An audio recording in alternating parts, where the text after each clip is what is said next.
নদীর ধর্নার তলে তলে যোগ দিও। আমার দাবি ন্যায্য দাবি মানিল, আমার দাবি ন্যায্য দাবি মানিল।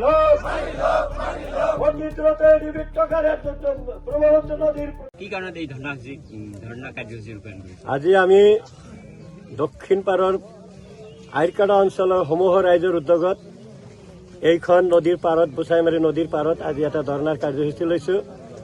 আমাৰ মুখ্যতঃ দাবী হৈছে, আপোনালোকে ইতিমধ্যে দেখিবলৈ পাইছে যে আমাৰ এই দক্ষিণ পাৰ বিশেষকৈ আইৰকাটা অঞ্চল, নামাচলা, বুচাইমাৰী, ধাপানপাৰা আদি অঞ্চলত ব্যাপক হাৰে যোৱা বছৰৰ পৰা গৰাখহনীয়া হৈ আছে। যোৱা বছৰ ওহাব বাজাৰ এটা সম্পূৰ্ণ বজাৰ আছিল, ব্ৰহ্মপুত্ৰ নদীৰ বিলীন হৈ গৈছে। ইয়াতে কোচবাৰী এটা হাইস্কুল, আগত হাই মাদ্ৰাছা আছিল, পিছত হাইস্কুল সম্পূৰ্ণৰূপে বিলীন হৈ গৈছে আৰু কেইবাখনো স্কুল ইয়াত বিলীন হৈ গৈছে। আজি এই বছৰ আকৌ এই বানপানী অহাৰ আগতেই আৰম্ভণিতেই এতিয়াও বানপানী বেছি হোৱা নাই। ব্যাপক হাৰে এই ব্ৰহ্মপুত্ৰ নদীৰ বিধ্বংসী গৰাখহনীয়া আৰম্ভ হৈছে। ইতিমধ্যে কেইবাশ পৰিয়াল ব্ৰহ্মপুত্ৰ নদীত বিলীন হৈ গৈছে।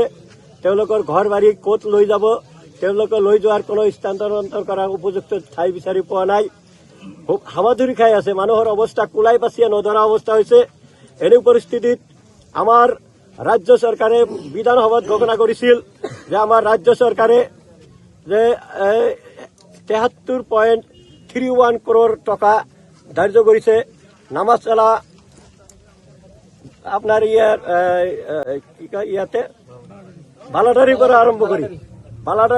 আৰম্ভ কৰি তাৰ 0 পইণ্ট বালাদাৰীৰ পৰা আৰম্ভ কৰি ফকীৰগঞ্জ নদী বান্ধলৈকে এই বিস্তীৰ্ণ অঞ্চল সেই টকাৰে মেৰামতি কৰা নদী বান্ধৰ কথা আছিল।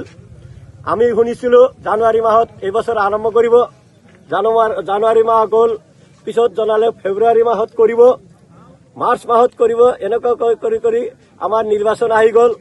বৰ্তমান যিটো অৱস্থা হৈছে, প্ৰতিদিন গৰাখহনীয়া হৈ আছে। আমাৰ অঞ্চলত বহুত নেতা পালি নেতা আছে, তেওঁলোকে চাই আছে, কিন্তু নদীৰ পাৰত কোনো আজিলৈকে অহা নাই। আমি সেইকাৰণে সমূহ ৰাইজৰ উদ্যোগত আজি চৰকাৰৰ দৃষ্টি আকৰ্ষণ কৰাৰ স্বাৰ্থত আমাৰ বিভাগীয় কৰ্তৃপক্ষ, আমাৰ মাননীয় সংসদ মহোদয়ক আৰু আমাৰ ৰাজ্যৰ যিটো ৱাটাৰ ৰিচোৰ্চ ডিপাৰ্টমেণ্ট আছে, তেওঁলোকক দৃষ্টি আকৰ্ষণ কৰাৰ কাৰণে আজি এই ধৰ্ণা কাৰ্যসূচী আমি গ্ৰহণ কৰিছোঁ। আমাৰ দাবী অবিলম্বে বালাদাৰীৰ পৰা আৰম্ভ কৰি ফকীৰগঞ্জ বান্ধলৈকে সম্পূৰ্ণ ঠাই ব্ৰহ্মপুত্ৰ নদীৰ বিজ্ঞানসন্মত স্থায়ী প্ৰতিৰোধ কৰিব লাগিব। লগতে এই অঞ্চলত যিসকল মানুহৰ ঘৰ বাৰী ভাঙি শেষ হৈ গৈছে, আজি তেওঁলোকৰ পুনৰ্বাসন উপযুক্ত ক্ষতিপূৰণ দিয়াৰ ব্যৱস্থা কৰিব লাগে। আৰু আমাৰ যি মানুহবিলাক যে নদীভংগ হৈ যায়, তেওঁলোক বিভিন্ন ঠাইত গ'লে, ৰাজ্যৰ বিভিন্ন ঠাইত যদি কোনোবা ঘৰ বাৰী বনাব যায়, তেওঁলোকক বিদেশী হিচাপে চিনাক্ত কৰি হেৰাছমেণ্ট কৰা হয়। তেওঁলোকক উপযুক্ত প্ৰমাণ পত্ৰ দি বিহিত ব্যৱস্থা যাতে কৰে এই চৰকাৰে, এইকেইটাই আমাৰ দাবী। পৰৱৰ্তী কিবা কাৰ্যসূচী আছে নেকি? আজি আমি এইটো প্ৰথম পদক্ষেপ হিচাপে ধৰ্ণা কাৰ্যসূচী গ্ৰহণ কৰিছো।